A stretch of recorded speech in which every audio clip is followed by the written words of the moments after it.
mwancho murigereria Ndizi TV na nde ne chinga kichiri chingia ngo kwaregania ekero omagani one aikire ase studio ekero tuguchukwanira mangana mange nimetekero kwa marora igo gwakagire igo tuguchukwanira mangana security lakini ya ntuli gukwanira mangana security tukoria rero nigo ntagete tora change mukondo ake egera turakora mangana stress management ringana riga stress management rianyarira ko bari go chanda banta bange gusiringana rikoro kwa stress yani neringana ko iwari ya chandira bantu kero monto nare involved osekero monto na bwateranirie asiringana riga ria stress ria chandira bantu bakoimokia chi step gose bitambukero ebibe abande basirio bogima abande baitaba mwabo na abande mpaka banganya na onkurwa ase chinka igo nintaka tuligereri asobwoime no mugani onega iga ase studio korende taguchikonyara ko baka gukwana ekigusii ase ngenjoga tarimo gusii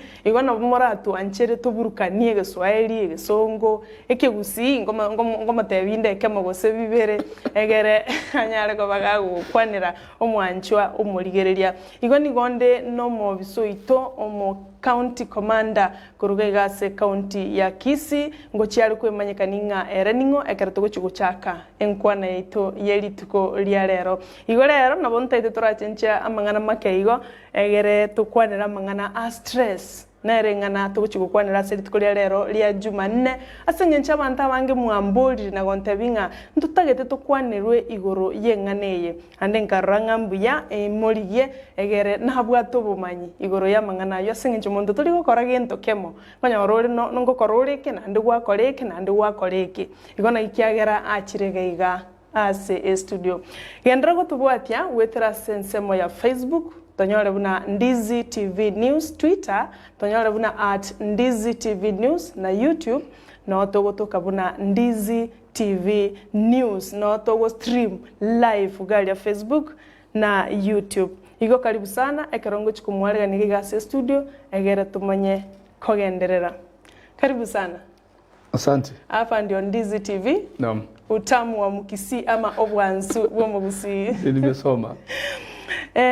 Watu wengi wakikuona watakuambatanisha na maneno ya security ama askari. Ni ukweli, lakini ni wazi wajue kwamba mtu huwa anafanya mambo mengi tu.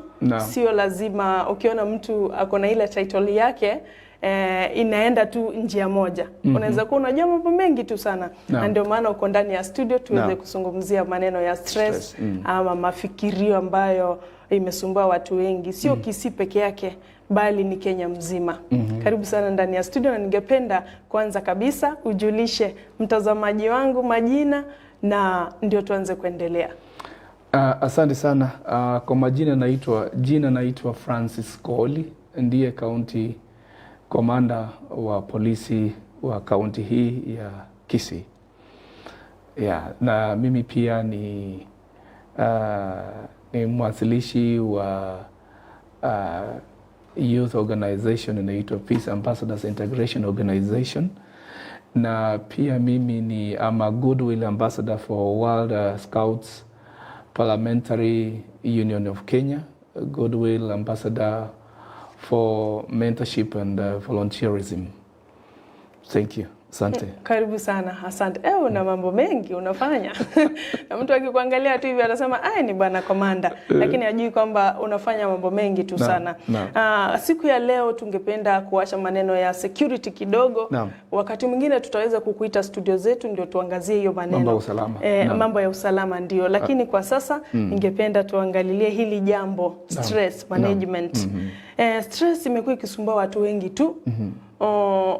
Watu wa aina yote, umri wowote, awe mtoto awe mtu mzima, anasumbuliwa na jambo la stress. So ningependa kwa kipana tu na marefu uweze kumjulisha mtazamaji wangu, msikilizaji wangu popote pale alipo, stress ni kitu gani ambayo inasumbua watu wengi sana dunia mzima. Tuanze na hilo, stress ni kitu gani? Naam, asante sana. Mtazamo wangu kuhusu ili neno stress ni itabidi tuangalie kwa upana, na pia kuna wale ambao wanashindwa ni nini. Ukiangalia sana ni kwa wale wanaosoma watakwambia kwamba Lakini ni jambo la kawaida, lakini watu hawajui vile inakuja. Na ni jambo ya kawaida, lakini ni kama glass. Unapoweka maji inaanza tu mpaka inajaa pomoni. Ni vile mwili wetu kiitikio, vile mwili unaoitikia changamoto zinapokuja. Changamoto zinapokuja na pia mahitaji yanapokuja. Kwa ufupi, ni jinsi mwili wa mtu ama mawazo ya mtu yanaitikia mambo la changamoto, ama inaweza kusema kwamba jambo la hitaji fulani mwili inaitikia vipi. In English they say how our bodies react or respond to issues. How we react or respond to issues demands or challenges. So haya ndio mambo vile mwili wetu unaoitikia mambo haya. Ndio tunaweza kusema mnyemko wa mawazo ama mwili katika changamoto. Na haya ndio mambo namna mwili yako unaitikia vipi kwa changamoto, na pia si kwa mabaya peke yake, hata mazuri. Inaweza kuwa kama kwa mfano wewe hapo umepatiwa kwamba unahitajika kwa studio saa fulani, na unaona kuna jam, unachelewa. Sasa hapo unaona mawazo yako nazidi mwili yako unaanza kuitikia hilo jambo kwa njia tofauti. Haiweki ili positivity kwamba nitafika tu. Inahitaji sahi labda njia mbadala ya wewe kuweza kustahimili mawimbi ya ubongo ambayo inataka kukupeleka sehemu ya kuanzia jambo hilo kwa upande wa mabaya. Itabidi leo nikae mkarimani wako kidogo. Endelea tu. Kwa hivyo wano manchu muligereria lingana stress nenchereri omubero gosobonko bwawo bukonyora amang'ana abamaya gusa amang'ana abamabe. Igo nga stress ni gintu gia kawaida kera mona intwe, lakini enchero omonto oko receive gusa konyora amang'ana gocha somubero go nara agwonchora stress ye yanyara kobengia usembe. Tabirenga stress nenchero ko receive ebinto unakwanire gasobono bwega swali ngore ngitwensi ngoigutore oikatuma ri bagali nene egara nyare ko bagagutukwanira kigimase ngenjo tingocha kwa mukarimani nyare sitaweza kuwa mukarimani wako niweze hii maneno yote.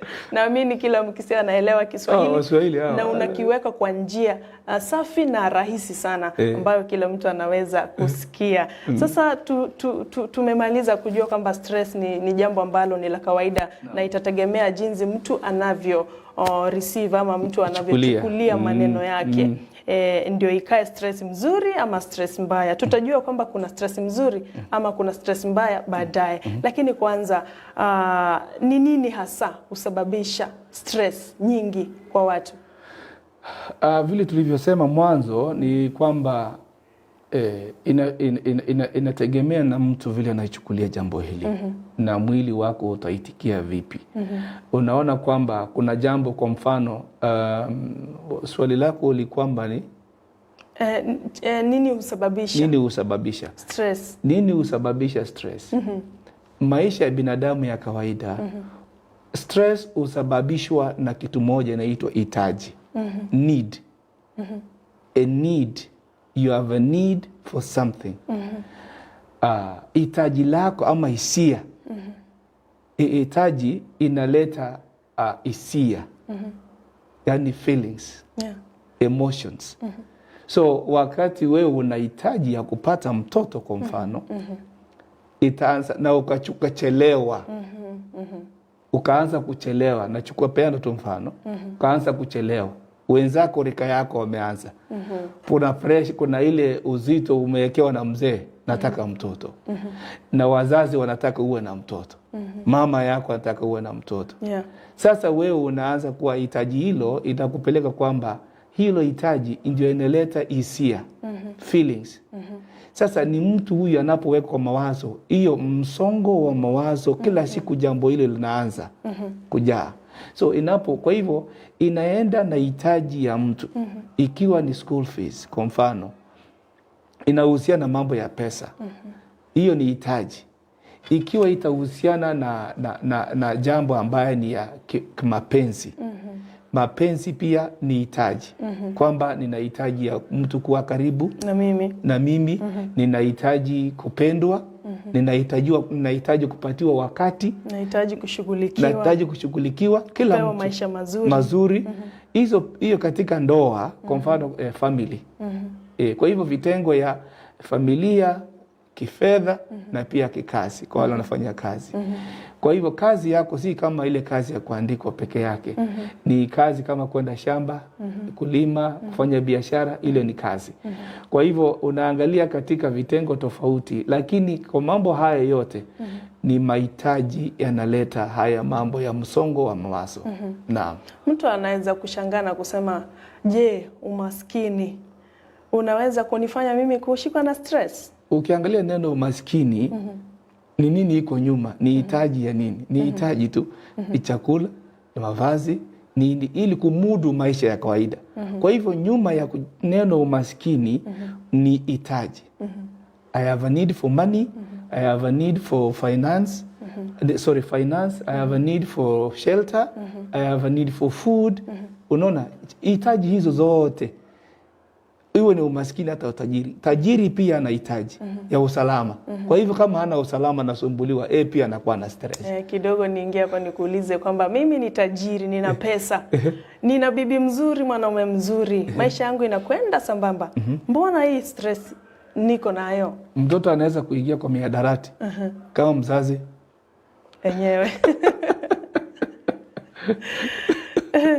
Tukisonga mbele bwana Komanda, hii msongamano wa mawazo unaweza fanyia nini mwili wa binadamu? Mtu akifikiria sana kupita kiwango, inaweza leta madhara gani katika afya ya binadamu? Wajua, unapokosa jambo, ikiwa wewe kwa mfano umeanza kutatizika kwamba haujaweza kumudu, haujaweza kutimiza hitaji lako, kuna ile hisia, mawazo, yani the feelings and emotions zinaanza. Na katika ubongo ya mtu, wataalamu wanasema kuna vitengo tatu. Kitengo ya kwanza kuna ile inaitwa emotional brain. Emotional brain. Kuna ile wanasema survival brain. Na kuna ile inaitwa kuna thinking brain. So unapokuwa na thinking brain, emotional brain na survival brain, bongo ya mtu mambo kama haya yanapokuja kwamba nimekosa pesa na school fees ya mtoto inahitajika. So unapata kwamba sasa wewe mawazo yako inatakana ujue, if it is thinking brain, inatakana that is hapo ni mahali rational decisions, yani mahali ubongo yako inafanya kazi. Inatakana ufikirie, ili ufikirie positively, ujipatie hope kwamba hii kitu nitapata. Ufungue mawazo kwamba nikienda niona ndugu yangu fulani niombe pesa atanipa. Unaona? Hapo ni mahali unapiga mafikira vizuri, positively. Lakini kuna hili ambaye wewe kuliko kufikiria kupigia jambo hilo msasa, wewe unakuwa you feel yourselves with emotions. Unajaa na mawazo tu, sasa mimi kumbe mimi ni mtu bure, mimi nafanya nini hii dunia, na unajidharau. Kuliko kukaa chini, tulia, anza kuona ikiwa nimekosa hapa, kuna njia nyingine mbadala. Ninaweza kujadiliana na nani? Can I share this? Hapo ndio unaona kwamba you need to switch. Alafu unaenda kwa ile survive. Kuna mtu sasa survival brain ni ile wewe, survival brain ni pale wewe umeenda ukaanza kujitenga, unaweza kuamua kujitenga kwa watu, unaanza kukaa isolate yourself kivyako, yani kusurvive. Unaanza kusema mimi jambo hili wacha nitoroke. Kutoroka ni kwamba unaweza kusema wacha kutoroka nikimbie ni hili jambo. Unaacha familia hapo, you run away. Utatui shida zako. Unaikimbia, unaepuka jambo hilo, unakimbia kabisa. Katika hii survival brain kuna mahali unasema wacha itokee ile kitu atokea. Nikae tu. Ndio unasikia mama anakupulizia maneno, nataka hii. Na umeamua kunyamaza kwa sababu huna namna. Na kuna wale wanakuja tu wazi, wanakuja kuambia ile mtu, mimi sina pesa saa hii kama deni. Unaona? Mimi nendai lakini nitakulipa. Ile sasa kusema let me just surrender to this person, niambie mimi sina pesa, nimwambie. Kuna mwingine katika survival hiyo brain, kuna mtu ambaye anasema let me fight. Anaamua kupigana sasa. Unaona? ikiwa njia moja wepo ya kuweza kutoa stress. Ndio ile mtu akiwa na stress, kwa umenidai kwa muda, kwani pesa yako kuna nini? Ngumi twa sikulipi, sina pesa. Lakini ikiwa utaelewa huyu mtu usema kwamba imefika kilele fulani, na wakati huo ndio unapata mtu anaamua kwamba hata kujitoa uhai. So mambo haya inatakana wewe you balance the three. Lakini watu wengi uswitch tu kwa survival. Wanawacha ile mbili. Ama inaenda alternate from emotional na survival. So watu wengi apige hesabu ya kufikiria. Haoni mbele, anaona tu shida za hapa na anashindwa jinsi ya kuzitatua. Hata kutafuta suluhisho. So anaona hii maisha imekuwa unfair. Imefika mwisho. Mimi nilifanyia nini Mungu? Mbona fulani anaishi vizuri? Mbona huyu anakaa vizuri? Kabla tuende kwa idadi kamili, kwa sababu kaunti yetu ya Kisii imeweza kupatwa na shida kama hizo za watu wenye stress mingi, mpaka visa vya watu kujiua, visa vya watu kuleta vita za nyumbani, tunasema gender based violence inatokea kwa kuletwa na stress. Kabla tuingie na uniambie pengine idadi, alama ni zipi ama signs ni zipi ukiangalia mtu utaona huyu ana stress, wacha nikae mbali, hata kama ako na deni yangu wacha nimwache kidogo, pengine nitapata kofi. So kuna zile signs ambazo usababishwa na stress katika binadamu wa kawaida. Ukiona tu hivi Sara utajua huyu leo Sara nyumbani unajulikana tabia zako. Na tabia za Sara zinajulikana, ni mtu ana interact, ana uhusiano vizuri. Lakini ghafla tu wanaona Sara ameanza kujitenga, hakai na watu. Sara hakuwa kwa simu zaidi. Kila saa anakimbia, akichukua simu anakimbia. Na zamani alikuwa anatumia simu akiwa na watu. Kitu kidogo kimwambia anapanda hasira. Kitu kidogo kimuelezea anakuambia sitaki hilo swali. Usiniulize hiyo kitu kila saa. Sasa unaona kiwango ya hasira imepanda juu. Na saa zingine unapata kwamba akikuuliza jambo, akiuliza wewe jambo, kuna jambo hataki kuulizwa. Kuna jambo hataki kuulizwa, kwa mfano hataki kujibu. Manake inamkumbusha vitu mingi, kwa sababu hajajibu hiyo swali, hajasaidika, anaona ni kitu tayari amefanyia, amejihukumu kwamba yeye si mtu, si nini. Sasa unapomuuliza baba nani wapi school fees ya mtoto, nilikwambia ile swali wachana naye, nitakujibu. Kila saa unaona si nilikwambia wachana hiyo swali. Sasa unaona kwamba tayari hiyo ni dalili ya ukali upo. Ukali upo, sauti inasema nini? Angalia sauti vile anavyosema jambo hilo, anasema vipi. Na hata ikiwa mkiwa bibi na bwana, kuna mambo ambayo nyinyi huyu mtu mnacheza kwa nyumba faragani, lakini unapata kwamba amebadilika. Amebadilika, si hata kukula hakuli vile alivyokuwa. Analala saa zingine usingizi na mkosa. Anaamka usiku anajifanya hako busy. Lakini utakana wewe muangalie kama ni bibi na bwana, muangaliane kusema kwamba hii mtu mbona amebadilika. Maana kawaida unamjua. Hata mtoto mwenyewe ana stress, lakini utajua mtoto anapoona kila wakati mnapigana nyinyi kwa nyumba, udhuru mtoto mpaka mawazo ya mtoto anaona kwamba akiona sauti ya baba anafanya huko, mtu anastuka ama anakimbia nje, hataki kuona mama yake ama baba akigombanishwa ama nini. So kuna hizo vitu ambazo isiyo ya kawaida. Yes.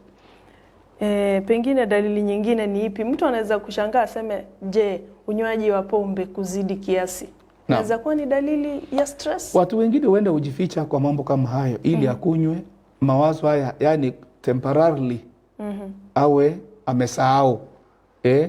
Wengine wanaenda kwa mihadarati ili njia ya kusahau haya mawazo, kujificha hapo tu, kusahau, awe kwa dunia nyingine kidogo. Lakini hiyo ni temporary. Ni kitu tu kwa muda, manake itaisha hiyo pombe, urudi kwa ile hali. Kwa hivyo ile kitu ya muhimu ni kwamba watu wengi utafuta njia nyingi. Na ndio wengi hata utoroka kwa familia yao. Ndio unapata hata mtu mwingine anaenda kupata mrembo mwingine anajificha huko.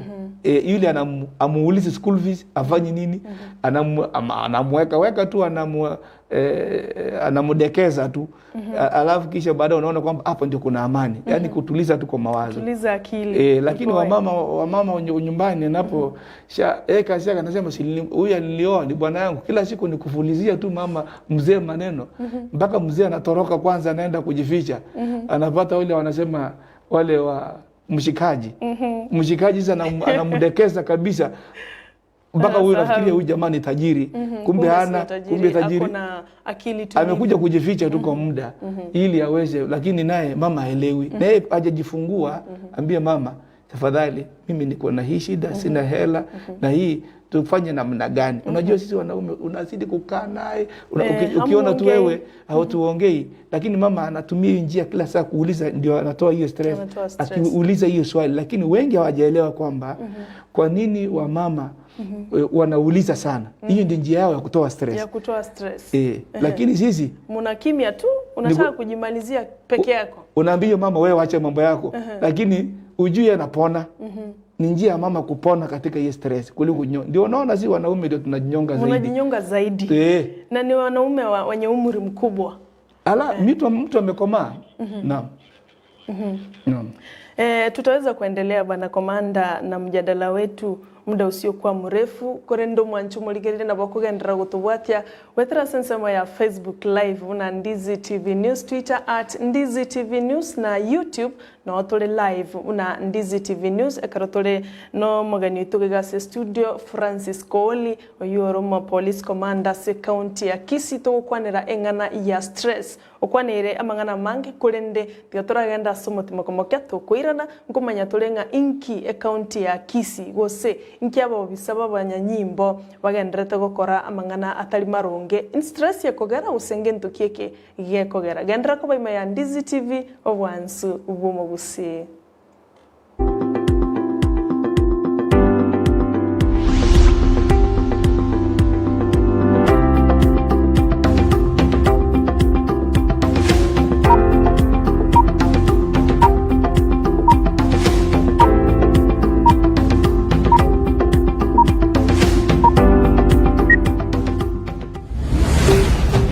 Ndizi TV obwansu ubumo Gusii.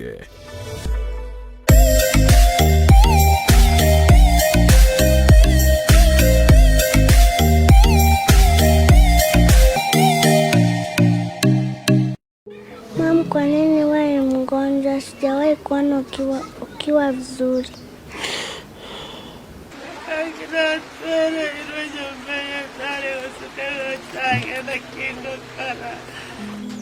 Yani Mungu itumuntu kare moyo.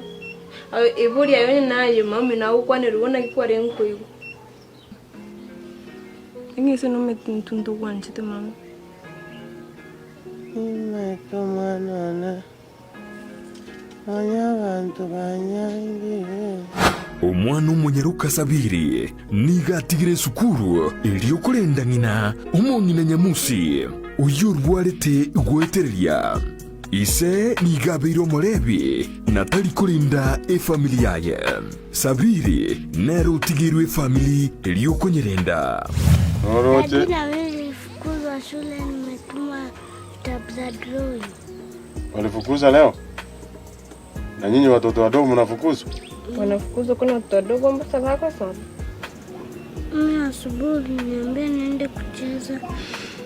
Alafu utaki kunipa chakula. Hadi nifungulie chakula. Nini hiyo hapo ndani? Ndizi. Ndizi. Si mmekula hii chakula sana? Mmenateta. Aya, bye. Mbapekete mako mbaya. Koshakira rero yakonya kwenye kuomuga kondamaru okoretere bintu kurunga okone ri kwanya kumbamero ko ibere inju. Aya. Nina koro nekenyoro nigo bamurukire omungina nyamusi nyandoso. Muna wagansa kutio kaigu mwana one. Injengo konye boli nyamusi. Iwo koli endagera yasoka bikusi niwe tugutioka nabo atabagenire kinimpara nabatigire. kwarorire chena ataka ng'ake no ne simigaria aya ndanyi no na macha huko kwetu Mpeketoni Mshomoroni kuna mababu wanasema kina mzee mwingi wako wamesaidia watu wengi. Aya. Egi asiriri njira ruguru chira maate kirigiri njira ruguru obe yange obe yange orangeria obe yange bana zebibe selina koebuze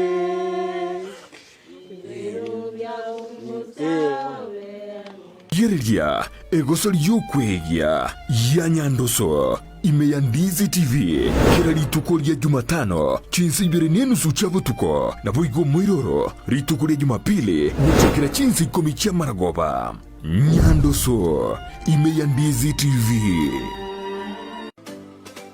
Je, wajua kuwa Rais Uhuru Kenyatta ametilia manani suala la kuwaunganishia Wakenya umeme? Tangu tujinyakulie uhuru hadi mwaka wa 2013 ni nyumba milioni 2.3 tu zilizokuwa zimeunganishiwa umeme. Lakini katika miaka 9 ambayo Rais Uhuru Kenyatta amekuwa uongozini, jumla ya nyumba milioni 6.3 zimeunganishiwa umeme. Hii inamaanisha kuwa nyumba 1787,500 zimeunganishiwa umeme kila mwaka tangu Rais Kenyatta alipochukua uongozi. Kenya sasa pia ina megawati 2600 za umeme ikilinganishwa na megawati 1300 zilizokuwepo kabla ya mwaka 2013. Juhudi hizi za Rais Kenyatta zimeiweka Kenya kwenye nafasi ya kwanza Afrika katika uunganishaji wa umeme. Kenya pia sasa inatumia 73% ya nishati safi ikilinganishwa na mataifa mengine barani Afrika. Sasa wajua.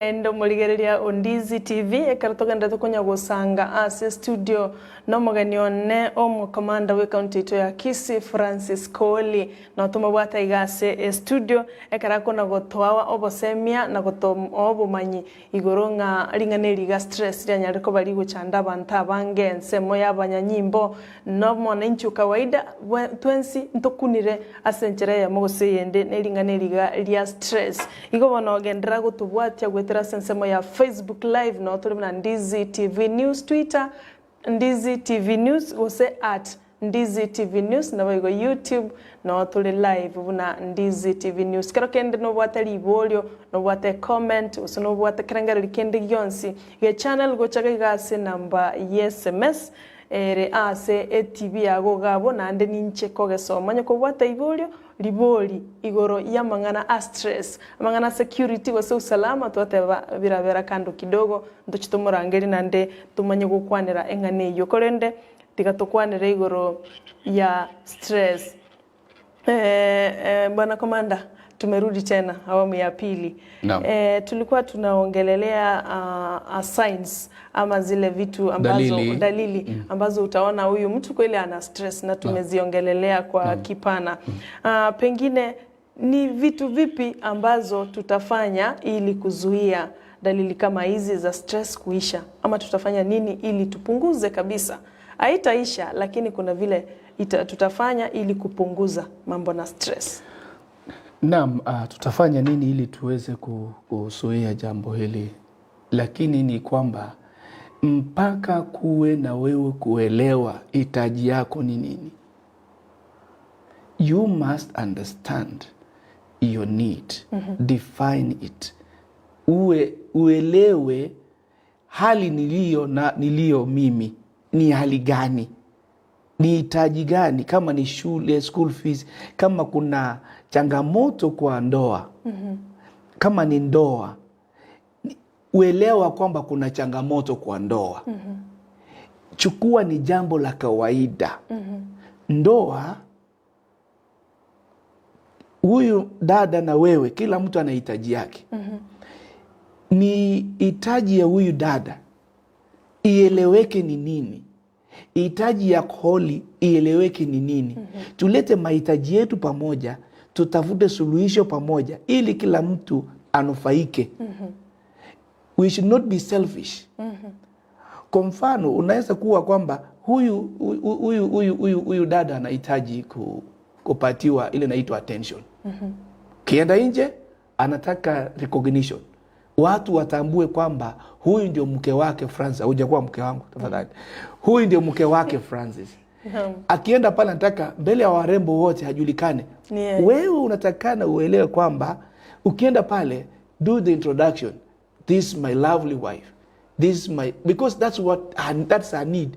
Ukikosa kumpa hiyo, ukifika kwa nyumba utakuuliza kwani ile mambo nilikuwa nasikia kila siku kuhusu au nitambui nini nimeona leo. Unaona, ikiwa tutajua namna ya kuweza kuelewa mahitaji yetu, tuweke tujadili pamoja, tutasuia mambo haya. Ikiwa ni mambo ya nina changamoto, ikiwa kwamba school fees yangu hii inakuwa namna gani, kama jamii tuilete, tuijadili pamoja ili kama jamii tusuluhishe pamoja, isibebwe na mtu mmoja. Shida yetu kama kwa mfano wanaume ni kama ukiona kwamba pesa imekosa kupatikana, ni kama utaonekana wewe umelemewa, wewe ni mvivu, you are not responsible. Hapana, humble yourself, rudi chini. Huyu ni binadamu, ataelewa. Shida nyingine ni kwamba tuwe transparent. All the income we have, kama hata mshahara, mpaka huyu mwenzako hajue pesa tunapata kwa hiyo nyumba ndio hii, ili asije akawa na mahitaji mengi. Unaona, kwa sababu atakuuliza tu, nipe pesa chakula, nipe ya renti, nipe ya nini, nipe ya salon, nipe nini. Wewe ni mtu mmoja tu, kwa sababu unajiwekelea shida yote, unajibebea hii mambo yote. Kwa nini? Wacha aelewe kwamba unapata 50,000 ama 30,000. Aelewe hiyo ingine. Kama wewe nini hii 30,000 tunaifanyia budget, anajua kwamba unahitaji pesa kwa mfuko. Mwacha aelewe kwamba you need 10,000 your pocket money. Kwani shida iko wapi kusema? Si useme. Atakuuliza maswali. Hata kuuliza ukiwa anajua kwamba umebudget vitu yako wewe na mzee anahitaji 10,000 mfuko, atakuwa anakuwekea 10,000.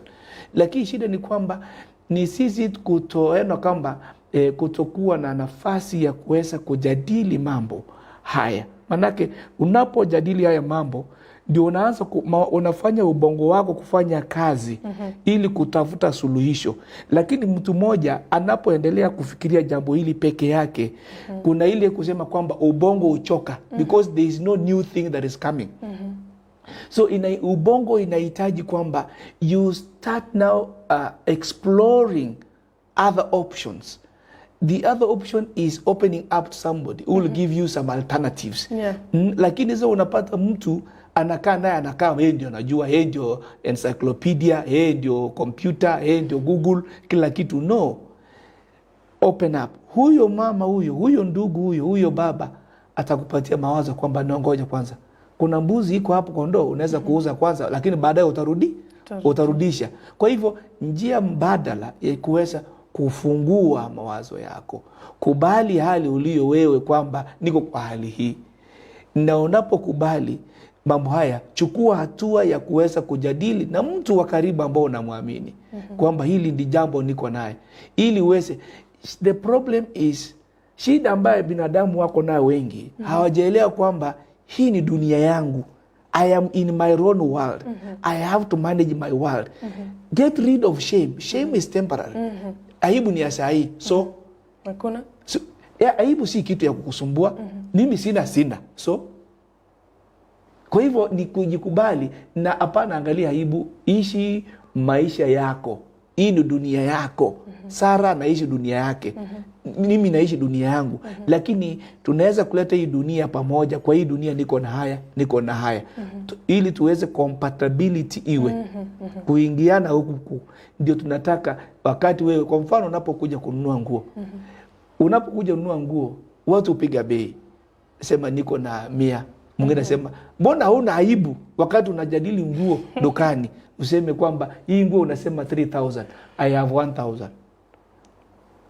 Swali hilo. swali hilo kweli. Umesema kwamba lazima uweze kushare na mtu wa karibu naamini ndio pengine ndio tuweze kuzuia mtu wa karibu kwako. Lakini siku hizi watu hawaaminiki. Hata kama ni bibi yako, hata kama ni mtoto wako, watu hawaaminiki. Nitafanya namna gani? Jambo la muhimu ni hii. Wajua ubongo ya mtu, hiyo ndio vile watu wanachukua mambo haya makosa. Nani amekuambia kwamba akuamini? Wewe chukua hatua tu, jadili na huyo mtu. Ukisha jadili, uende pia baada nafikiria kwamba no wonder huyu mtu ataanza ubongo yake utaanza kufikiria. Baada atakuja kuambia kuna jambo ulikuwa unaongelea jana. Na mimi naona kweli iko namna. Baadaye useme kwamba wewe jadili na huyu mtu. Usione kwamba usiwe na ile inaitwa don't be judgmental that huyu mtu hata nini tayari huyu ni mbaya. Mjaribu usikate kauli. Kuja mjadili naye kwamba kuna jambo nataka tujadiliane. Mimi nimekuwa na hili jambo kwa huu muda. Unategemea pile vile unaanzisha mjadala. Kwamba mimi nimeishi maisha hii ya kujisukuma kabisa, nimeona afadhali nifungue roho yangu. Mimi nina hiki kitu kinanisumbua. Na imenikera sana. Na ninaona wewe ndio mtu wa karibu kwangu. Unaweza kunipatia mawazo. You must make a specific request kwa huyo mtu kwamba mimi nahitaji msaada kwako ya kuweza kunisaidia ili mambo haya nijadili. Lakini sio kwamba unaleta tu by the way. Hapana, mpe wakati wako wa kutosha na muombe nafasi yake. Naam. Asante. Pengine tukisonga mbele, Bwana Kamanda, kaunti ya Kisii imeweza kushikwa sana na hii shida ya stress. Watu wengi wanashikwa na stress na baadaye kufanya mambo ambayo hayafai. Kwa mfano watu hujiua. Kila mwaka tunaona vitu zinatokea kwamba watu wamejiua sana katika kaunti ya Kisii. Sijui kama uko na idadi kamili katika kaunti yetu ya Kisii na vile maneno inaenda, ikifuatiwa kwamba watu wana stress mingi, mambo na gender inaingia ndani, vita za nyumbani zinachangia sana mpaka watu wanajiua wengi, wengine wanatoroka makwao. Anajua uko na hizo visa sana kwa ofisi yako. Kwa sasa hivi idadi iko ngapi? Naam, kwa sasa hivi siwezi kupatia nafasi idadi kamili ya watu waliokufa kwa kujitoa uhai. Lakini unapata kwa miezi miwili iliyopita unapata kwamba tumepoteza watu kama kwa mwezi moja tuliwahi poteza watu karibu 8, watu 8. Kwa mwezi moja kupoteza watu 8. Watu wengi sana. Watu wengi hao. Hii ni maisha. Watu 8 ni watu wengi. So ukipata watu 8 unapata kwamba kati ya hao watu 8 mmoja alikuwa mwanamke. Wengine wote ni wanaume sisi sasa. Umri wa watu ambao wamekomaa miaka 50, 30 na zaidi kwenda mbele. 30, 40 kwenda juu. So unapata kwamba hawa ukiona wengine pia kuna wanapata njia kukufa, ujihesabu wale wanakufa wakiwa pombe. Kwa sababu ni msongo wa mawazo umempeleka huko.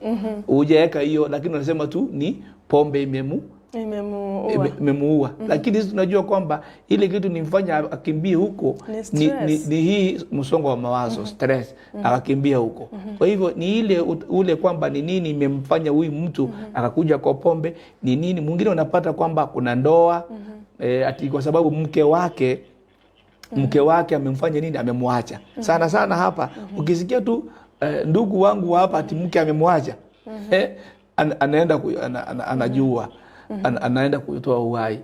Kwa hivyo ile jambo ni kwamba ama anaona kwamba kuna sana ni mambo na hapa ile shida, changamoto ipo hasira. Hasira. Hapa hasira iko juu zaidi.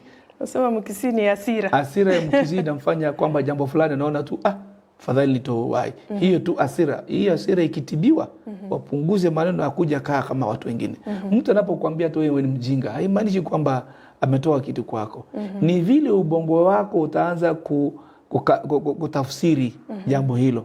Kama mimi ukinitusi utaambia wewe ni mjinga, mimi hujapima mimi ujinga wangu, mimi nanyamaza tu. Na kwamba huyu mtu labda hayuko sawa. Mimi nanyamaza tu. So chini ya miezi 2 katika kaunti ya Kisii tumepoteza watu 8. Zaidi ya 20. Zaidi ya 20. Zaidi 20. Watu wengi tu. Je, hii idadi ukilinganisha na mwaka uliopita na huu mwaka mwenye tunaenda kumaliza, ama miaka hizo zingine za nyuma, utasemaje? Wajua labda niende niangalie vitabu, niangalie ziko nini niweze kuwapatia ili muweze kushare na wananchi kwamba hii ndio idadi kwa miaka 3. Ni watayarishie kamili kwa miaka 3. Hii ndio safari tumekuwa naye ya watu kujitoa uhai. Naam. Lakini kufikia sasa tunaendelea kupiga hatua. Tunajaribu, unajua kuna pia hii mambo na hii pandemic, hii mambo ya COVID pia ileta pressure kwa watu na ikasababisha watu kuwa na msongo wa mawazo. Kwa hiyo pia inachangia. Manake kama pesa itakosa, mtu amewachishwa kazi, kwa hiyo utapata mtu anaona kwamba hakuna haja ya kuishi kwa sababu loan nitalipa na nini kwa nini, lakini hajui kwamba hata kule wataelewa tu. Kama ni gari siwache achukue gari. Mungu atakupatia ingine. Shida iko wapi? Hakuna shida. Juzi tumeona kwamba siku 16 za kupigana na vita za nyumbani ama za gender based violence zimepita, na tukaona kaunti ya Kisii haikuachwa nyuma kwa sababu ilishirikiana na wale wahisani wengine ili kuhakikisha kwamba kaunti ya Kisii inahamazishwa kwa njia moja ama nyingine.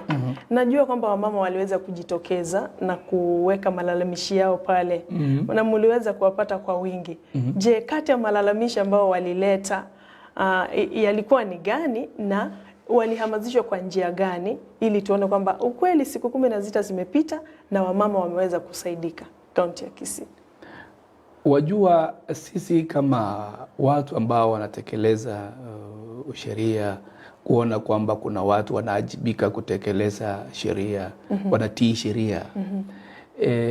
Visa vingi tunapata ni ile wamama kupigwa, wamama kupigwa, kudhulumiwa kimapenzi.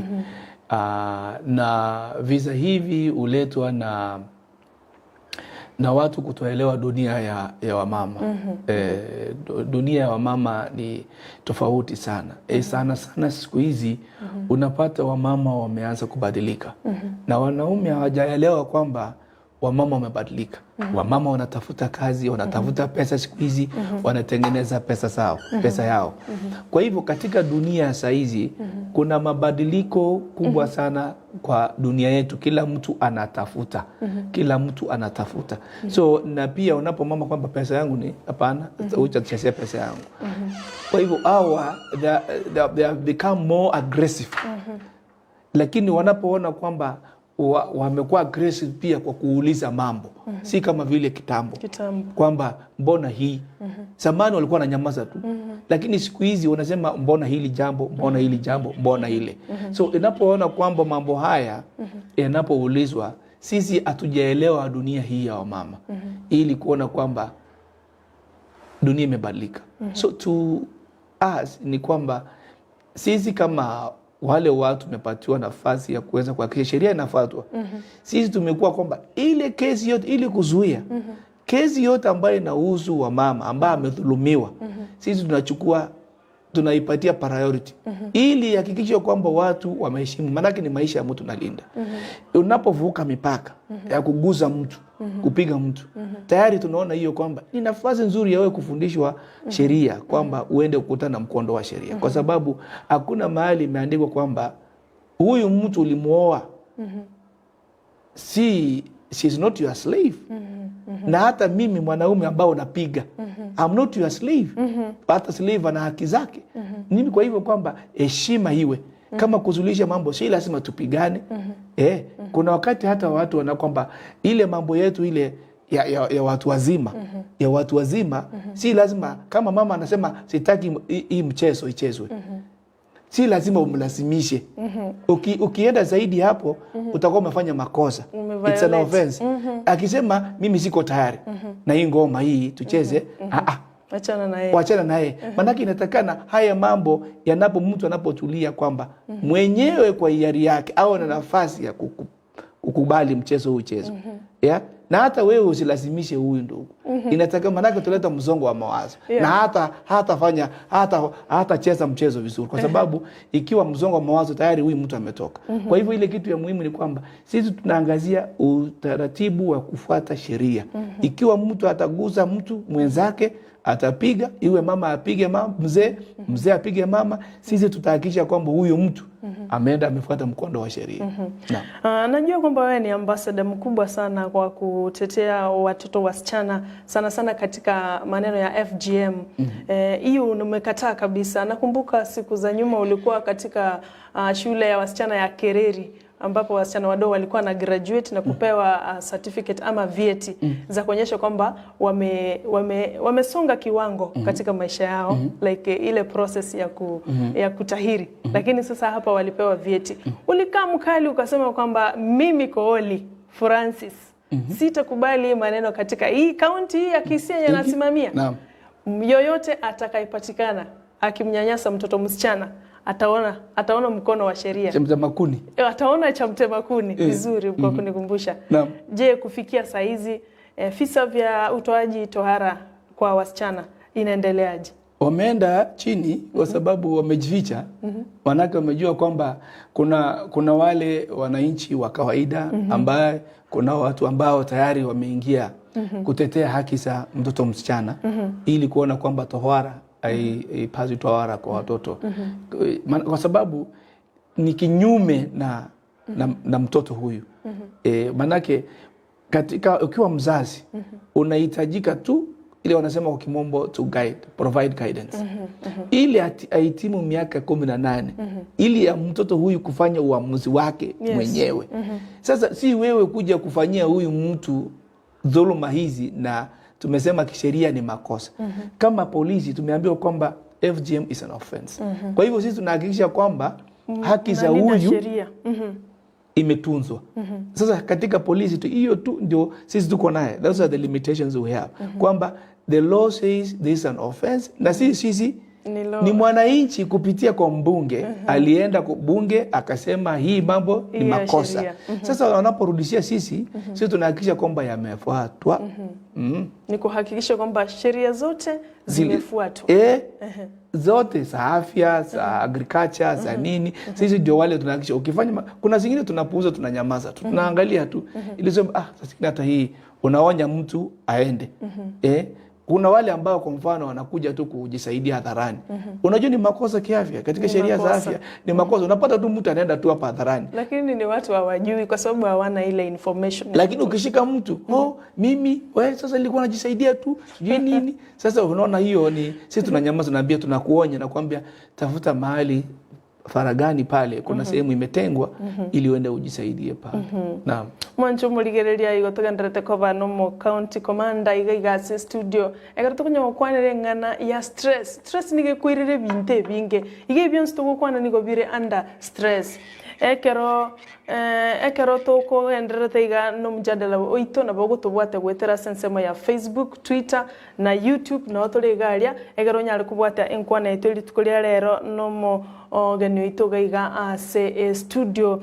Tukisonga mbele komanda, siku za hivi majuzi tumeona kwamba afisa wengi wa polisi wanapatikana kwenye mkono wa sheria, wengine wanajitoa uhai, wengine wanaua wenzao. Story ya hivi majuzi ni ya ule afisa kutoka huko Nairobi Kabete. Mwingine amejihang juzi, amejitoa maisha, amesema nimechoka. Sasa ni vitu gani katika maafisa wa polisi? Vile tunaona mnavaa uniform nzuri, tunaona nyinyi maisha yenu iko laini sana. Lakini sasa tunashangaa kwamba kuona wao tena ndio wako mstari wa mbele kufanya mauaji, kuua watu wenye hawana hatia. Pengine ni mazingira ya kazi, ni pesa, ama ni tabia kutoka nyumbani ilikosa. Ni nini haswa? Najua wananchi wengi wanaangalia kwamba ni nini hii ambaye imeanza kuchipuka kwa maaskari watoto wetu. They are concerned about their children. Kwa nini watoto wetu ambao wako idara hii nzuri ya polisi wanakufa, wanajitoa, wanakufa kwa they commit suicide and nini kitu kama hizo. Kitu ya kwanza inatakana tuelewe kwamba askari ni binadamu. Naam. Askari ni binadamu, lakini wananchi wanaona kwamba this is special. No, sisi ni binadamu tu ya kawaida. Msongo wa mawazo itatukuja tu. If it's about finance, ile unapitia wewe, sisi tunapitia. Sana pitia. Hali shida ile ya school fees inakupitia ndio inakujia mimi. Haya mambo yote ambayo wananchi wa kawaida wanapitia ndio askari anapitia. Njia tunaweza how we manage our finances is the same way vile wananchi wa kawaida. Lakini kwetu sisi kwa sababu mtu ametuamini sana kuona kwamba hii ni mtu tofauti, amejua special training na ni mtu ambaye anatekeleza sheria sijui nini, hapaswi kufanya haya, unaona. Lakini mmesahau kwamba ni binadamu ya kawaida. Pili ni jambo ambayo kwamba kuna sehemu yetu ya mambo yetu ya kazi. Unapata kwamba ili mtu huyu ambaye, kumbuka kwamba ajali ya barabarani ikitendeka hivi, mtu wa kwanza anapoitwa ni polisi. Miili hii ambao unapobeba kupeleka, anaona hii mambo kila siku. Anaona haya mambo, mtu ameuawa pale, amekatakatwa, hii ndio picha iko kwa mawazo yake. Unaona? Hii ndio katika wanasayansi wanakuambia kwamba inapatia huyu mtu mawazo tofauti. Manake anahitaji kufanywa manake haya mambo yanatakana anapitia kila siku, kuona miili ya watu nini, mpaka amezoea anakaa tu mawe. Anaona kifo si kitu ngumu.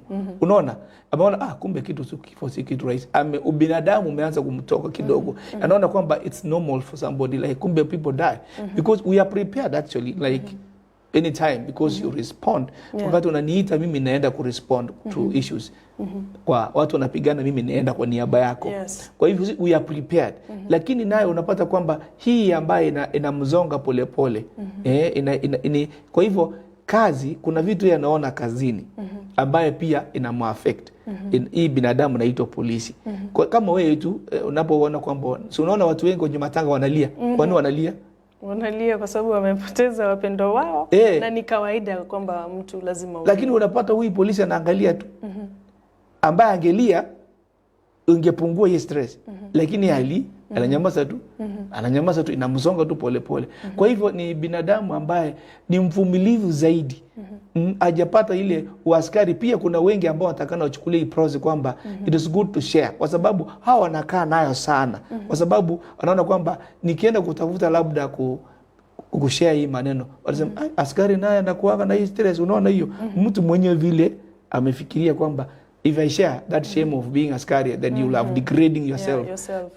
So na jambo lingine ni kwamba vijana wengi ambao utapata kwamba wengi, kwa mfano hali ya mbele, unapoingia kazi, hii ni kwa wenzangu ambao wanatazama sisi, unapoingia kazi, kitu ya kwanza wengi upata pressure nyumbani ya kutaka kwamba ajenge nyumba, afanye maendeleo, anachukua loan. Hiyo ndio mwanzo.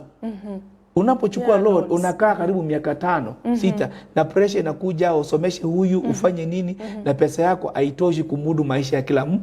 Labda mahali huko umeenda kurent nyumba, labda huko kuna umeoa tayari mapema, tena unaoa haraka.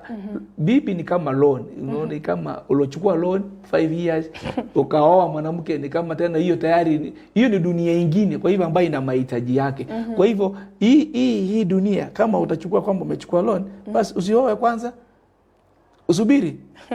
Kwa sababu ndio ujitayarishe mapema, nake ukioa bibi anahitaji mtoto. Ndio uhakikishe kwamba this marriage is long term. This man is responsible. Those are the measures. Sasa anapata kwamba anapata mtoto, sasa huyu ni wangu. Sasa angalia school fees mbele. Tayari huyu mwanamke anataka maisha mazuri kwa familia, because women are development cautious throughout their life. Si watu wa kuishi hivi. Wanaume tu hata kama zaidi ni kutoka tu nguo, hata kama iko tunaweza rudia nguo mara 5. Lakini wanawake nguo tofauti kila siku. Lakini sisi moja tunaweza tunafaa wiki mzima unasoma. Hatujali, lakini wamama hii ndio vitu ambavyo nasema dunia unapooa vijana ambao wanakuwa saizi itabidi waangazie zaidi mambo yao ya kumanage finances na ili kuweza kuishi kama binadamu ya kawaida. Hapana sema kwamba mimi ni askari. Hiyo ni kiburi. Wewe ni mtu wa kawaida, ishi maisha ambayo ya kawaida. Ile unaweza. Haya ni ukweli. Sasa mimi najua kwamba askari ni mtu ameaminiwa, amepewa mpaka bunduki, achunge wananchi. Lakini sasa kupitia vile umesema polisi ni mtu kawaida kama mtu yeyote anaweza kupitia shida mingi. So ndio maana pengine wanafanya hizo vitu. Lakini sasa ni nini inaweza fanywa katika idara ya polisi ili kuzuia visa kama hivi vya afisa wa polisi kujitoa uhai na kuua watu wengine, kuua familia kwao? Special ni nini inaweza fanywa kwao ili kupunguza? Tayari katika kikosi mikakati zimelipangwa kuweka njia ya kuweza kukabiliana na msongo wa mawazo katika idara hii ya polisi na wame roll out hiyo program na we've been kama hapa saizi nimekuwa na mijadala hizo nyingi sana. Hata juzi tu baada ya siku 4 kuna officers wangu wamekuwa katika mambo na wakipelekwa wakiwa na mazisho kuhusu emotional intelligence. Juzi hiyo training imeisha ili waende wahamasishe wengine na hizo mikakati tumeweka na wengi tunapeleka ili uweze kwenda kukutana wataalamu ili kuweza kupelekwa wapatiwe utaratibu namna ya kuweza kukabiliana na msongo wa mawazo. Na hii ndio sisi tulikuwa tunasema kwamba ni jambo ambayo inahitaji kwa wakati huu. Unajua zamani haikuwepo hii mambo, imelipuka tu. Ilikuwa ni kimoja tu. Lakini sasa imelipuka kwa sababu ya hii mambo pia inaweza kuwa inachangia ya pandemic hii. Kwa sababu kumekuwa na uzito zaidi kuhusu mambo ya pesa nini na pia labda uhusiano. Unajua watu wengine hawaelewi wakati pesa imeisha. Kuna watu wamewekwa na uhusiano kuhusu pesa. Wakati unaona kwamba imeisha, kila mtu anatafuta namna ya kuweza kumudu mahitaji yake kwingine. So mimi naona kwamba lakini sikitu tunataka kuhakikisha wananchi kwamba kikosi hiki ya polisi imeweka utaratibu ya kuweza kuhakikisha kwamba officers hao wanapelekwa kupitia njia ambayo inaweza kukabiliana na msongo wa mawazo.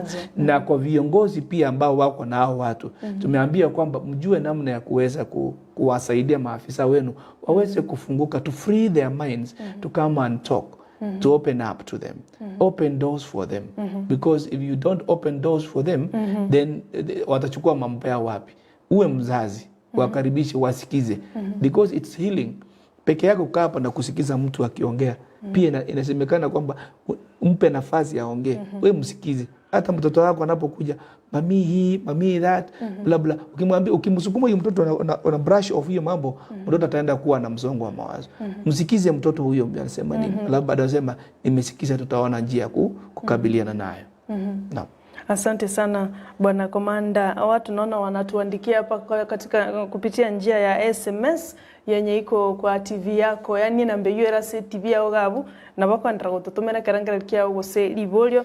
Kuna mmoja hapa anaandika, anasema anaitwa Miriam Ogao, anaangalia kutoka Etago. Etago ni huko sehemu za South Mugirango. Anasema kwamba nikusalimie sana na amefurahishwa na vile unavyoelezea. Wow. Ameelimika. Huyo anaitwa Mariam. Mwingine anaitwa Steven, anasema anaangalia kutoka Nyamarambe. Wow. Anasema Komanda, kazi safi na tunashukuru. Hatujui kwamba unaweza ongea maneno ya stress namna hiyo. Tuliwaambia mtu akai kwa sehemu moja. Nyakara kutoka Mosocho anasema ako ndani na anaendelea kufuata Omorovelio, anaendelea kufuata mjadala kwa njia safi. Asante sana. Wengi wanaendelea kuandika. Mwingine anaitwa Ruth. Anaandika kutoka Suneka, anasema Komanda, kazi safi, tumeendelea kuelimika sana njia ya stress, kumbe watu wengi wako na stress. Wow. So asante sana kwa kuendelea kuandika. Endelea genderera kulika na ande ninjisomega nichi nyingi mwagenderere gutoma, nitaendelea kusoma onye kubwata ibolio ocha somogani wanegega as studio Francis Kooli na police commander we county ya Kisii wetu na ukwanire binte binge engana ari kwa na stress iyo kugara yarete binto byonsi pi ebigoge agendrete kuelezera iyoranye kubata stress noroche ase uwenerete koba oye kore usego kore tunasema stress ikumalize ama uimalize. Naam. Na kuimaliza ni kuikubali vile umetuelezea. Bwana komanda, hata kama tulisema hatuwezi ongelelea maneno ya usalama, tutataka kujua tu kidogo kwa kifupi. Utuambie tu hali ya usalama katika kaunti yetu ya Kisii, hasa tunaelekea msimu wa Christmas. Tuko na wiki moja tu. Next week ni Christmas. Na tunajua kwamba misimu ya Christmas kuna vitu mingi zinaweza kutokea. Kuna vitu zinaweza kutokea. Pia tunaendelea na kampeni kwa sababu next year ni mwaka wa uchaguzi. Na tunajua hivyo vizuri. Sasa katika kaunti yetu ya Kisii, katika hali ya usalama, tuko wapi? Naam, nashukuru sana kwa kutenga muda wa kuweza kujadili kidogo kuhusu usalama. Kisii ni kaunti moja ambayo usalama yupo juu. Safi sana. Wananchi wa hapa wazuri sana. Kama kuna sehemu nimewahi fanya kazi nikasikia niko nyumbani, kazi ya polisi na rahisishwa ni Kisii. Asante. Manake wanakupatia habari. Shida ambayo tuko nayo hapa ambayo ni ya usalama ni yetu ya kuuana. Hiyo tu ndio shida. Lakini hii ingine tuna manage. It's manageable. Hapa ukilinganisha na kaunti zingine uwezi kuona kwamba kaunti hii watu wako mbele. Manake mambo ya wananchi wenyewe hawataki kusikia kuna muda nataka kuleta upuzi kuanzia mambo ya usalama. Manake sasa hizi ile kiwango tuko naye hapa unapata wananchi wa Kisii wanaongea mambo ya pombe, mambo ya miadarati, bangi kwa watoto yao. Hiyo ndio kitu wanaongea. Lakini kidogo tuko mambo ya wizi. Kidogo. Lakini ile kubwa sana ambayo inatupatia sisi wasiwasi kupoteza watu wetu. Wanajua, wanaua wengine, wanapigana wanaua. Hii ndio nataka tupunguze zaidi. Tuachane mambo ya kuua wengine. Manake unakasirika na mtu nyumbani, panga iko tayari unakatakata mwingine. Hiyo ndio kitu ambayo naona changamoto kwa hii kaunti. Lakini kwa usalama generally wananchi tumeshikana pamoja. Na hiyo ndio moyo nasema kwamba tushikane, habari leta haraka kwa mapema ili tuweze kukabiliana na hao wahalifu. Jambo lingine ambaye tumesema kwamba katika mambo ya Christmas inakuja. Ni nini geni? Ni nini hii inakufanya ubadilike? Unakimbia wapi? Pesa hii unataka kutumia kufanyia kazi gani? Sherehe hii kwa nini chapati hatukuli? Si tunakula chapati kawaida. Nyama tunakula kawaida. Ni nini hii imekuja hii tunaanza kukimbishana hapa usalama ukose? Hapana. Tuishi maisha ya kawaida. Sisi tumepanga mikakati. Lakini utapata watu wanaenda kubugia tembo ati leo ni kukunywa zaidi. Ndio upate ajali ukufe. Unajua mtu mwenyewe ajipeleka kwa sababu unakunywa zaidi ndio uende ukufe. Kwa nini? Ni kitu gani imebadilika? Kunywa chupa yako bili ya kawaida, go home.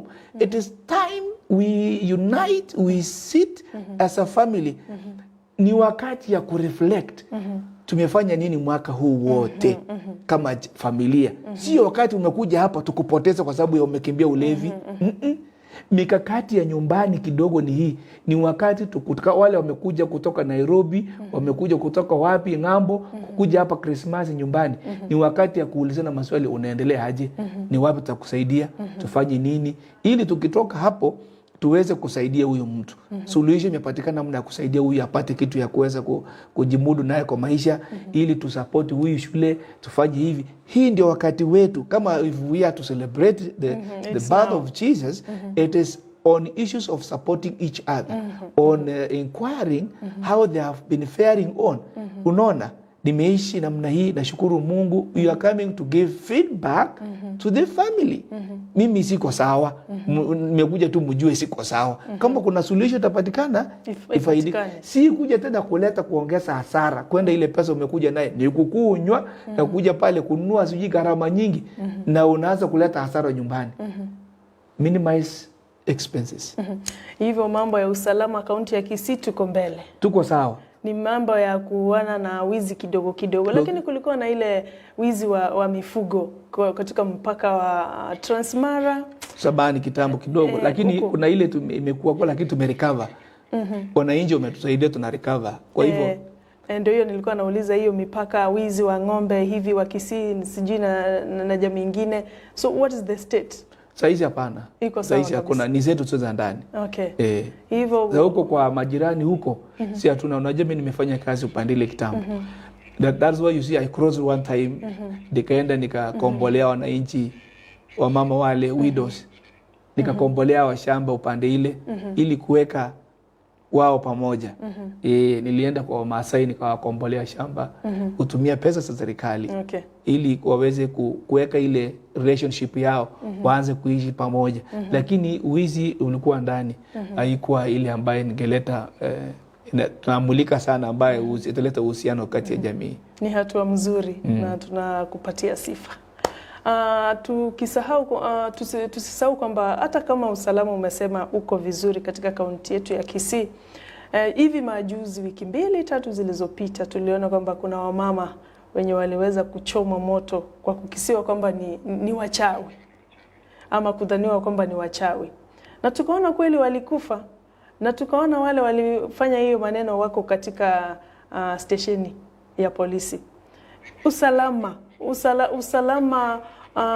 Usalama wa binadamu kuchomwa, kushukiwa kwamba ni wezi, ni wachawi katika hiyo kitengo, mmeweka mikakati gani kuhakikisha kwamba vitu kama hizo hazitaonekana tena katika Kisii yetu? Wajua dadangu, hii ndio nasema kwamba kuna ile polisi usuia kama saizi patrol nilikwambia kwamba mahali changamoto iko ni ya kuuana. Unasikia? Nilitaja hiyo. Ni ya kuuana, mtu wenyewe kuchukua pale, manake unapotoka sasa kwa nyumba yako polisi hata kwa nayo kwa nyumba utoke pale uwe mtu. Unaona? Lakini zile kitu tumefanya sasa hizi ni kwamba kwa hilo jambo hilo, na nataka kuhakikishia wananchi hapa itakuwa funzo kwa watu wengine. Kwa sababu uwezi kuja tu uwe tu mtu. Sheria haitambui uchawi. Sheria haitambui, na narudia, polisi haitambui uchawi.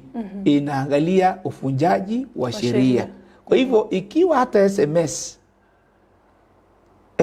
umeandikia mtu kwamba wewe ni mchawi, hiyo peke yake Kisii County it's a felony, yani ile makosa kubwa sana. Manake tutaangazia ile kesi ya mauaji, tunaunganisha na hiyo SMS kwamba iliwahi sababishia watu 4-5 kuuawa. Kwa hivyo tutachukua hiyo kitu kwa uzito, tuattach ile kisanga ile, tuweke kwa hiyo pia, wewe utaenda kotini. Kwa hivyo sisi tunangoja tu mtu atuambie kwamba nimetajua una mtu pale na alete proof kwamba nimeandikiwa mimi ni mchawi na sijui ni maisha yangu iko hatarini. Hiyo peke yake kuhatarisha maisha ya mtu ni makosa. Watu waonywe. Bado hivi majuzi zile familia ambao waliathirika tuliweza kuona zikitetemeshwa kwamba bado wanataka kutolewa huko mahali pao pa kuishi. Hilo jambo mmelishughulikia? Sisi unajua mahojiano sisi tunafanya ni ile, hatuwezi kuja kwa studio na sehemu zingine kusema kwamba tumefanya kwa sababu kuna vitengo vyetu ambavyo tunafanya uchunguzi. So tunafanya kwamba sasa zingine tunabana tu ili kuhakikisha kwamba wale wahusika wote wamefanya nini, wameshikwa na wamehojiwa. Kwa hivyo kuna wengi wamehojiwa kuhusu mambo haya. Na yule ambaye atapatikana kweli kwamba kuna jambo kama hiyo ambayo ilihusika, sisi tunasema kwamba wahusike wapeleke kukutana na koti huko mbele. Asante sana bwana komanda. Kuna mwenye anatuandikia hapa, anaangalia kutoka sehemu za Ugembo huko Machoge Chache. Anasema anaendelea kufuata mjadala na anaelimika zaidi, na amefurahi kwamba kaunti yetu ya Kisii usalama huko ngangari. Na amesema asante sana kwa komanda. Mwingine anaandika anaitwa Jemo, anaangalia kutoka sehemu za Mogonga huko sehemu za Machoge Chache. Pia anasema kama Kisii usalama iko sawa sawa, tunashukuru. msalimie sana bwana komanda, umesalimika. SMS ni mingi tu, endelea kutuandikia na tutazidi kuzisoma vile zinaweza kuingia katika simu yetu ya studio. Unaendelea kutufuata gosoga ndirete kutubuatia gwetera sensemo ya Facebook una Ndizi TV News, Twitter @Ndizi TV News na YouTube tonyore buna Ndizi TV News ekarotori no magani tugigase studio tubuchiko bange gukurira enkwana yerituko ria rero ekerengane mwamu yarenge igoro ya stress igebite bitu kwanire byonse pinigo bigo chakana na stress nere umbrella nere koleta ubuiti nere koleta ubuivi. Mtu anaweza kuwa na stress mpaka akajiingiza maneno ya wizi. Kila kitu inaanza na mzizi mmoja unajulikana stress. Ukiona mtu anaenda wizi ni hitaji ya kutafuta pesa. Kwa hivyo inaweza leta wizi. Stress inaweza fanya mtu akaibe. Stress inaweza fanya mtu akarepe. Defilement. Asante. Sasa hivyo tumeweza kujielimisha sana. Ni nini stress inaweza kufanya? Mtu anaweza poteza maisha kwa sababu ya stress, na mtu mkaanza kusema ni uchawi ni nini, lakini ni stress chanzo kikubwa. Na stress uletwa na hitaji, need. You want something na huna. Unataka nyumba na huna. Hauna hata pesa ya kujenga hiyo nyumba. Hivyo tumeona vile tunaweza jisaidia. Tumeona mambo ya ushirikiano muhimu sana katika familia. Ushirikiano muhimu sana katika idara ya polisi. Na kila kitu ili uweze kuendelea. Sasa nataka kupatia wakati uweze kuzungumza na Mkisii, Mkenya kwa jumla kama komanda wa polisi katika kaunti ya Kisii. Ongea na wao. Nimekuja hapa kuhusu jambo moja ambaye kama jamii tujadili namna ya kuweza kukabiliana na mambo haya ambaye yanaleta msongo wa mawazo.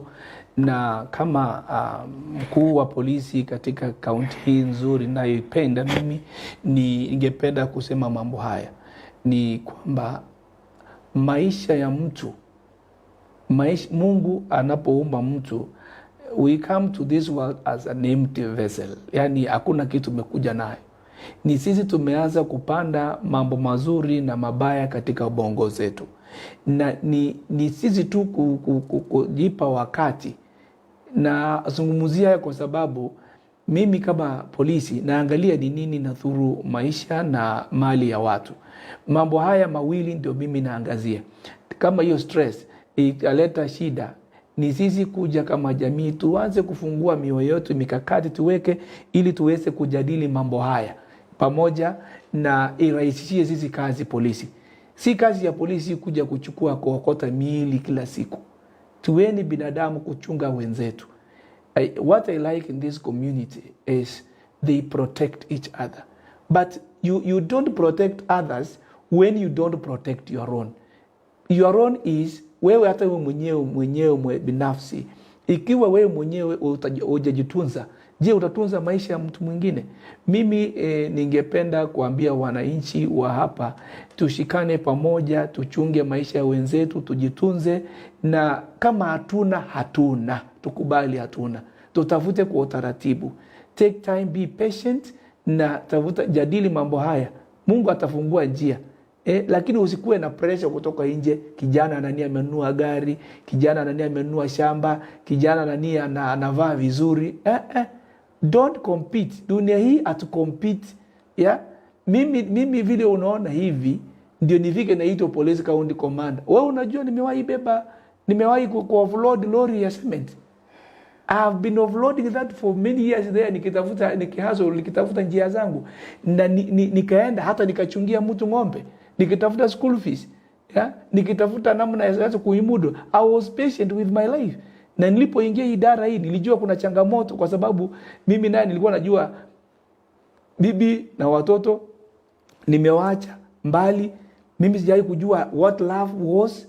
I didn't know how parenting was because I was serving my country. So I came to realize I need to accept the little time I get. Nilikuwa najua simu hiko, I connect with my family, but I made my family to understand. Kuelewa huyu mke wangu aelewe kazi ya askari ni nini na changamoto ya kazi ya askari ni gani. Manaki nikienda this time siwezi beba familia yangu, lakini aelewe aelewe. Lakini jamii, saidieni wake zetu wale wako nyumbani, give them support, give them hope kwamba watunze sisi, na sisi ndio tuweze kutunza jamii. Tutunzane na tutakuwa na jamii ambaye inaendelea inapiga hatua, manake kitu ya muhimu ni maisha na mali yetu. Asante sana Bwana Komanda. Na kwa dakika moja tu unaweza watakia wa Kisii na Kenya mzima Christmas njema. Heri. Kwa nafasi niliyopewa, na kwanza nataka kuchukua nafasi hii kupongeza Ndizi TV kwa kuweza kujali maisha ya watu. Ili kituo chote ambaye inaweza kukutenga wakati wake kuhamasisha watu kuhusu jambo hili muhimu, kwangu mimi naichukulia, naipatia eko, na pia nachukua nafasi hii nimepewa ili kutakia wewe baraka za Mwenyezi Mungu wakati huu wa Krismasi na mwaka mpya wenye mafanikio. Asanteni sana. Tunashukuru sana Bwana Komanda kwa kutenga muda wako kufika studio zetu za Ndizi TV na kuhamasisha watu wa Kenya wote kwa jumla. Tunasema asante sana. Asante, karibu. Siku nyingine tutakuhitaji tena, tunaweza kuzungumza mambo mengi sana. Asante. Nashukuru. Takuwa tayari kuja. Asante. Pongezi Ndizi TV. Asante. Mwancho murigereria gwikira ubonondo chingana to gwikira omoerio bwinkwana itweri tukoria rero no mugeni onega iga ase studio kore nenkwira na tole no yo Minto Brighton tonyare gukorera ase moroborito bwensakia ime ya Ndizi TV gendera gotengera.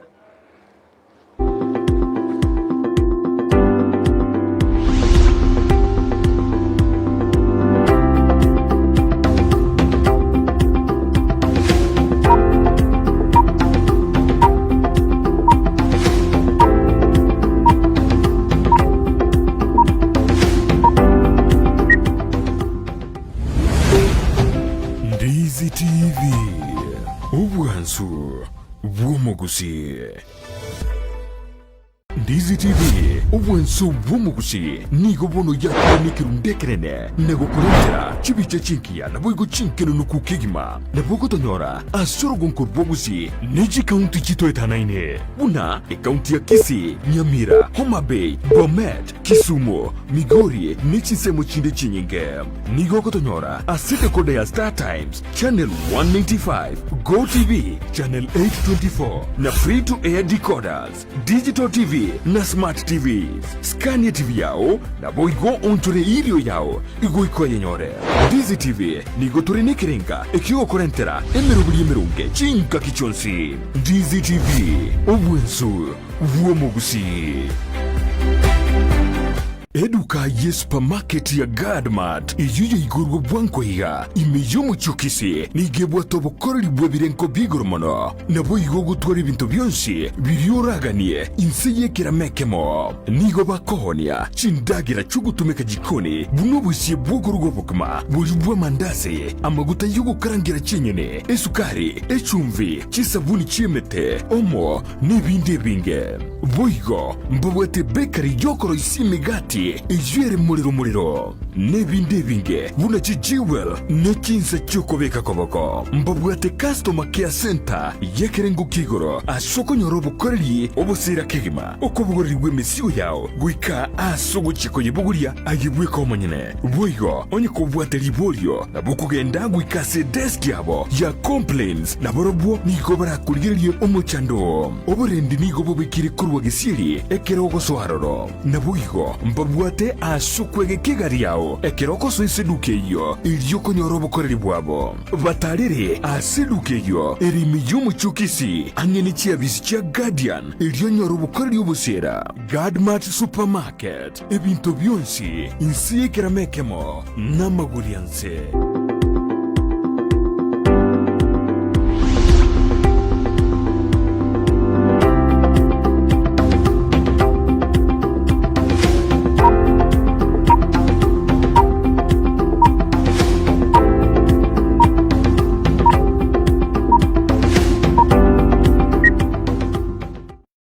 Mwancho morigeria ndonsia sobere tenga tena wesa media mange anene igoro ye stress no go stress nga kyo manage stress yao na ande ngige korete stress ngete mono we semiri mono anne kromo gani itari ngase studio mo commander we county ya Kisii police commander France Kooli atotebiria mange anene nando kunere igoro yoborendi ase county ya Kisii ngete na we semiri asode bono lenda nayo marembe boigo na nyara ko manage stress yao irintu nya to gwetanga korwa seminto biribene to korekana sense ya Kenya nene biribi koba ebibe sara wa kirembata otebirenga egente kenene ni ku accept yani kubali anchira na egento kelibwate ubuguma bulio konyara to chikorambalia onyora kwenyorira ko iko mwancho mureria ndonse asobete nyira na mangana yonsi usemerebere yonsi ko nyora somoro beri bwensa kya yugo chaka chinsa 12 cha mambya kira litu kuria Jumatatu ko ikaichuma ko ikachinsa isato chakira litu ko igoto kwarigania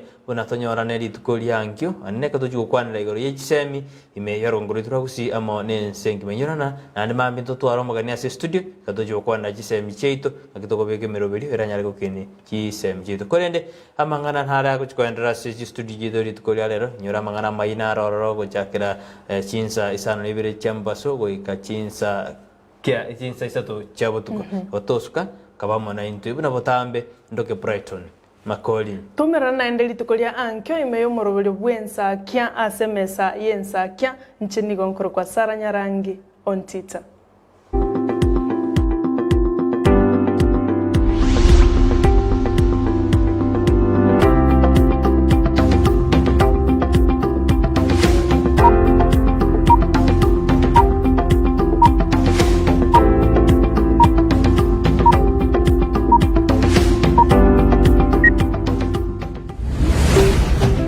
Ndizi TV Ubwansu Gusii.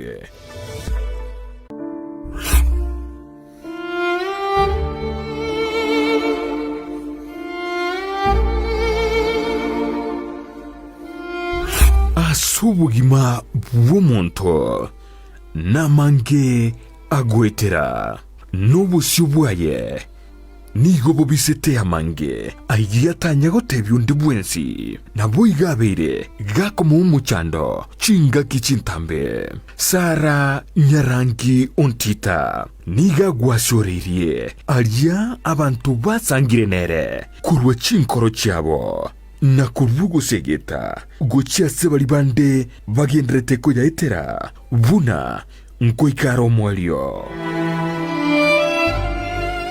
no mayanjiro musaguso mukwani bwiye atabo no moyombosa oyombosa lakini mondo to basambiri nyasaye ari mutundika kuri chomberi yatigere nae goru ali entibona ndwali tulikwemanya elibona na nkubwena yani nali kogenda on kiro monto asense yiga tomenyate oyaeteire asenchira yemo usiyende nakige kugera asumurubirio onayeteire nigo tugutarira abaminto bari beteire amangana ao